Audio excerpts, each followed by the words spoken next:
The house looks like it could sit in nearly any community in northeastern and central PA, but according to the people who've lived here, this is no ordinary home. You couldn't offer me all the money in the world and we would never go back there, ever. Nope.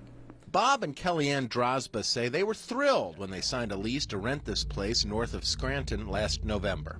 You moved in November, right around Thanksgiving of last year. Thanksgiving weekend, yep. And when did it start? First night. Over the next several months, Bob kept a log of their experiences, documenting a series of unexplained sights, sounds, and smells, footsteps, shadows, and the strong, unmistakable smell of cigarette smoke that would come and go in an instant.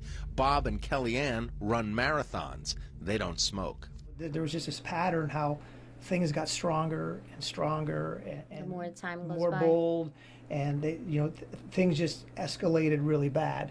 In early April, Kellyanne stepped out of the shower and noticed odd scratches on her back that resembled a weird, demonic script. A week later, the final straw, this time in the kitchen. And the bottom rack of the dishwasher flipped up 180 degrees, probably about 2 feet in the air, and a bunch of the dishes broke. Just flipped upside down out of the dishwasher. Yeah.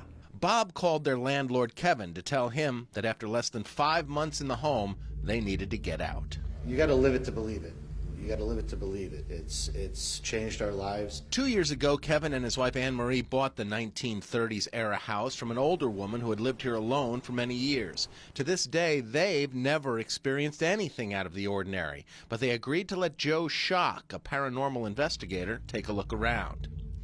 This is really one of the hot spots. And what he found was pretty startling. Within the top 3 of the country. Top 3 most haunted. Most haunted, easily. Here in the old coal bin in the basement, Joe shows us what he says is a portal leading from the ground floor all the way to the attic.